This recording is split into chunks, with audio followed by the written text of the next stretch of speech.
Isang magandang umaga po sa inyong lahat. Pakibati naman ang katabi ng pinagpalang linggo sa iyo.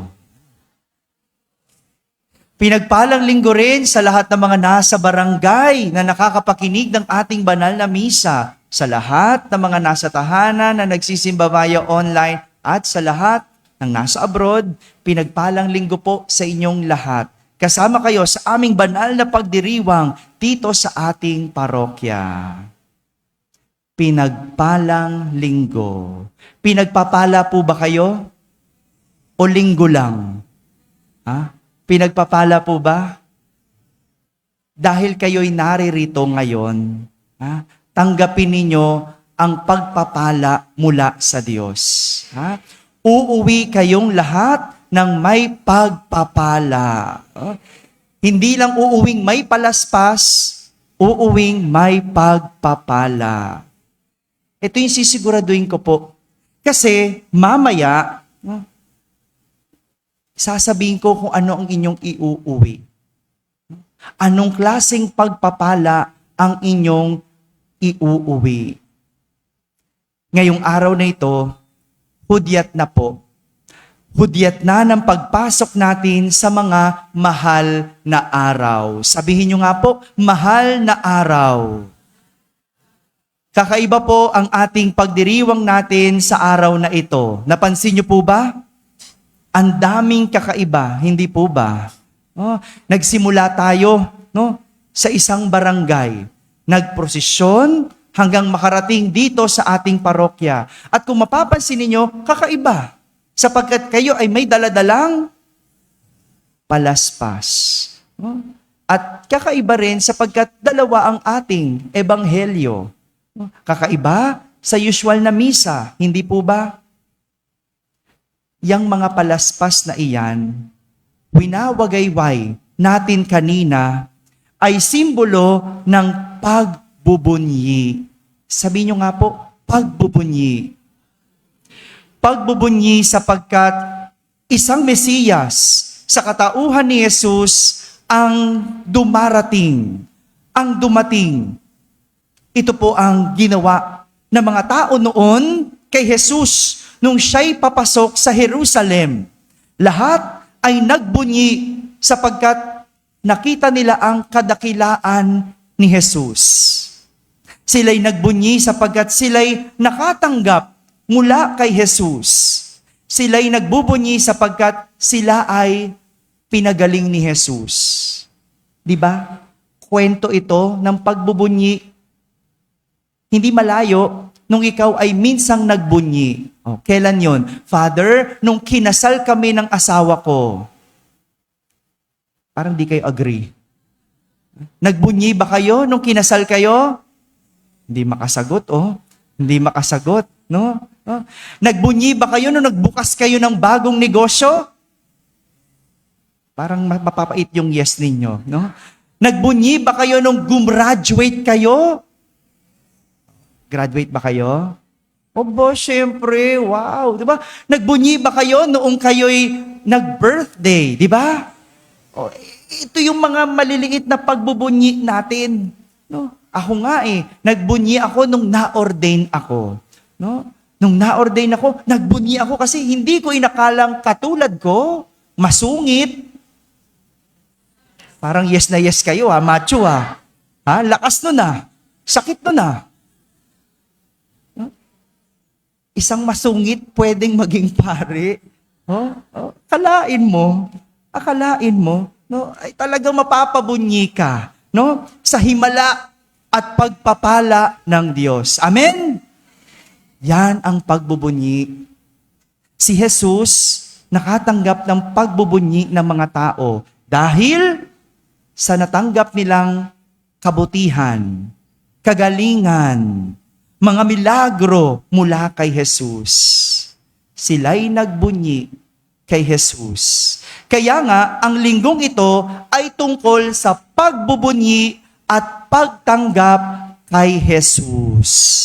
Sabihin nyo nga po, pagbubunyi, pagtanggap kay Jesus. Yan po ang inyong iuuwi. Ang tanggapin si Jesus. Yang mga palaspas na iyan, simbolo ng pagbubunyi at simbolo ng pagtanggap ninyo kay Jesus. Kaya nga, kapag inilagay yan sa mga pintuan ng bahay, kapag inilagay yan sa mga bintana ng bahay at sa altar, ibig sabihin, tinatanggap ninyo si Jesus sa inyong tahanan. Nagbubunyi kayo sapagkat pinatutuloy ninyo si Jesus sa inyong tahanan. Hindi po yan anting-anting. Hello? Hindi yan anting-anting. Hindi yan sinasabi nila, para walang demonyo. Para walang makapasok na demonyo. Nakapasok na po. Joke lang, no? Pero ibig sabihin, tinatanggap natin si Jesus. Pinapatuloy nyo si Jesus. Kaya yung palaspas na yan, mahalaga yan. Simbolo yan ng pagbubunyi. Kaya nga kung babalikan natin noong mga sinaunang panahon, lahat ng mga nagbunyi sa palakasan, di ba? Ginagawang korona ang palaspas. No? Itong simbolo ng palaspas, di ba? Ganito itsura nun, di ba? Noon, simbolo ito ng pagbubunyi. Simbolo ng isang martir. Sino po mga martir dito? Taas niya ang kamay. Simbolo mo, palaspas. No? Bakit? Nagbunyi ka sa ngalan ng pag-ibig. No? Pero sa atin, ang tingin natin sa martir, kawawa, no? Sorry for the word, T-A-N-G-A. Ano yun? Diba? Ganyan ang tingin natin sa martir, pero hindi. Ang martir, no? Sa mata ng martir, siya'y nagtatagumpay. Bakit? Sa kabila ng hirap, siya'y nagmamahal. At ito ang narinig nating kwento sa ating ebanghelyo. Ang ganda ng ating ebanghelyo, ano po? May dramatization pa. No? Pwede na po ba kami sa radyo? Pwede na, tinulugan nyo naman kami.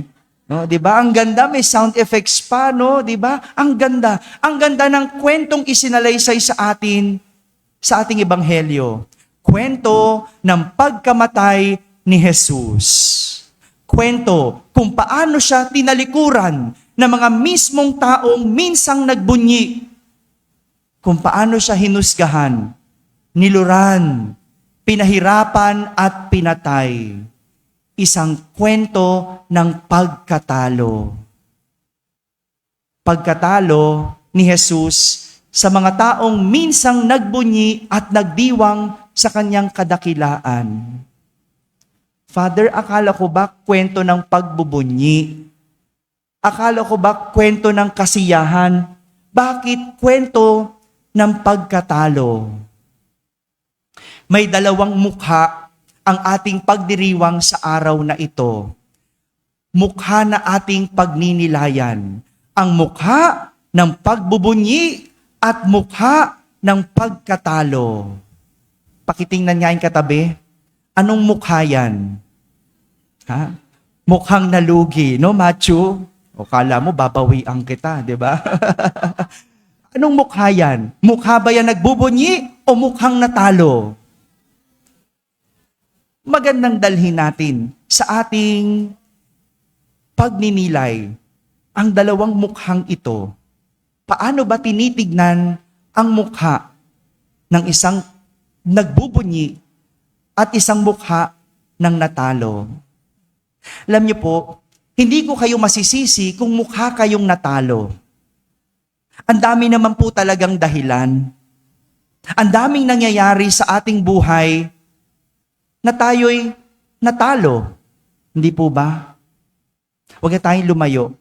Ang taas ng bilihin ngayon. Sinong nakakaramdam ng taas ng bilihin? Taas nga ang kamay. Oh, wow. No, yung mga hindi nakakaramdam, sana all. No? 'Di ba? Ang mahal ng bilihin ngayon. No? Kaya nga pakiramdam natin, talo tayo. Yung bagong sweldo ka pa lang, ubos na. No? Dati pag sweldo mo, ang saya-saya mo. Ngayon, pag sweldo mo, kasi mangot ka, ba't ganun? Kasi talo, diretso agad sa utang. Totoo ba? Parang di naman kayo nagbabayad ng utang. Kaya yun na pinagkautangan, yun ang talo. No? Ang mahal ng bilihin, pakiramdam natin tayo'y talo. Sabi kasi, ang bigas magiging 20 pesos. Totoo ba? Sino nagsabi? O ngayon, sinong talo? Sinong panalo? Ay, boboto nyo? Bahala kayo. Yan ang sinasabi ko sa inyo. Di ba? Pakiramdam mo na talo ka. Pagkatalo dahil nararanasan natin ang problema. Naghiwalay ang mag-asawa o magkarelasyon. Kaguluhan sa pamilya. Pagkabagsak at pagkalugi ng negosyo. Pagkabagsak sa eskwela. At kung ano-ano pang hindi magagandang nangyari sa ating buhay. Yan ang mukha ng pagkatalo. Sa mata ng isang talo, lungkot ang nakikita sa mukha. Kaya yung katabi mo, ngingiti-ngiti lang yan. No? Pero talo yan. No? Nalugi yan. Naisahan yan. Oh, talo yan. Niloko yan. Hiniwalayan yan. Namumroblema yan. Ngingisi-ngisi lang yan. No? Oh, ganyan eh.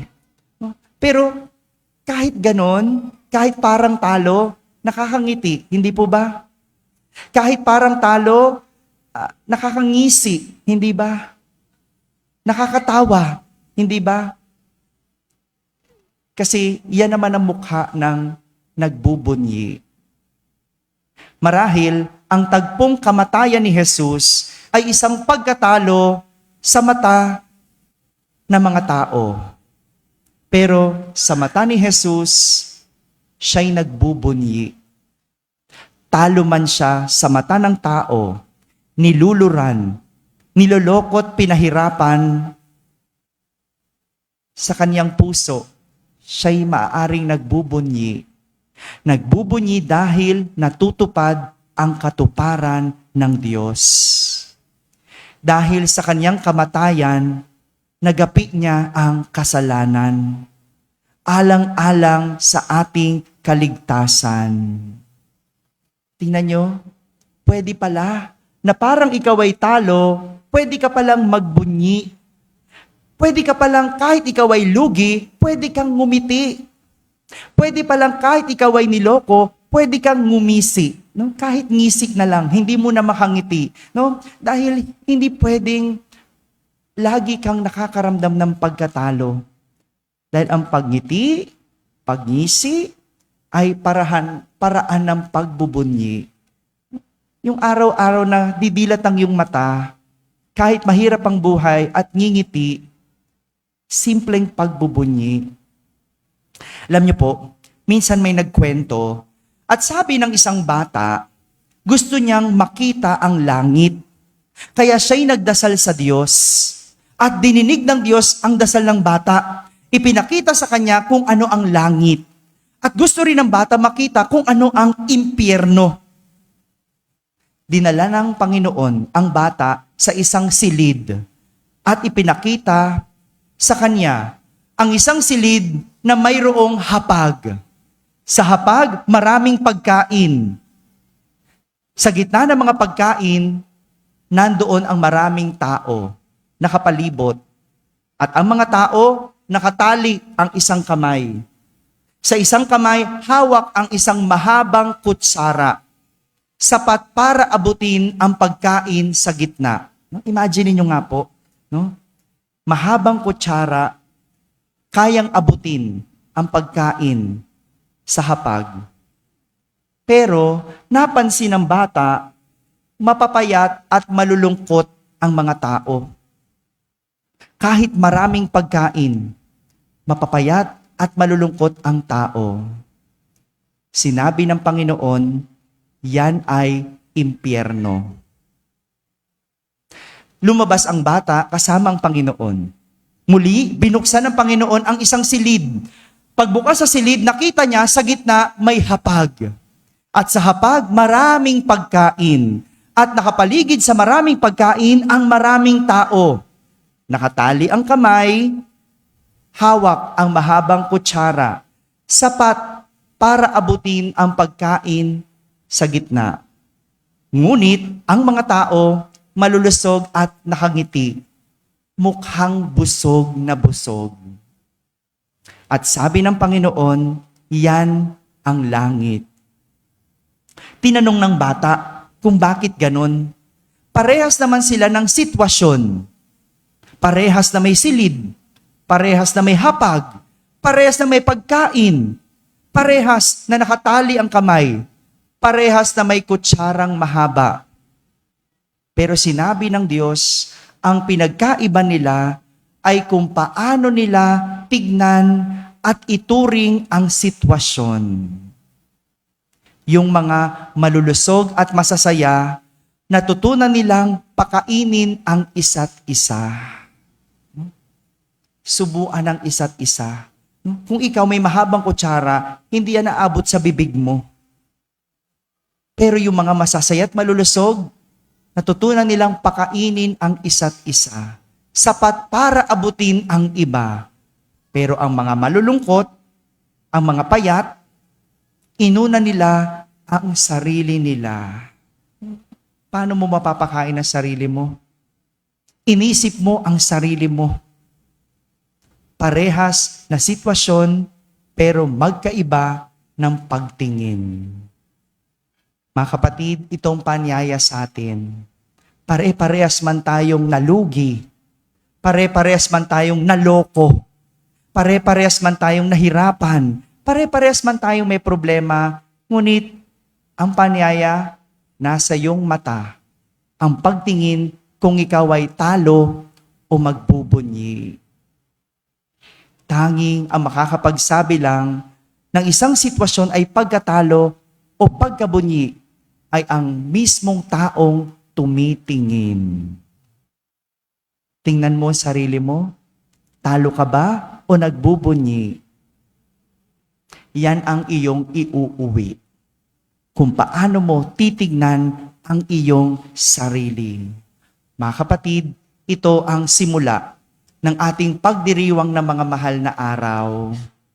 Talo man sa paningin ng iba si Jesus, ngunit siya'y nagbubunyi dahil tinignan niya, ito'y katuparan sa kanya ng Diyos. Amen? Amen.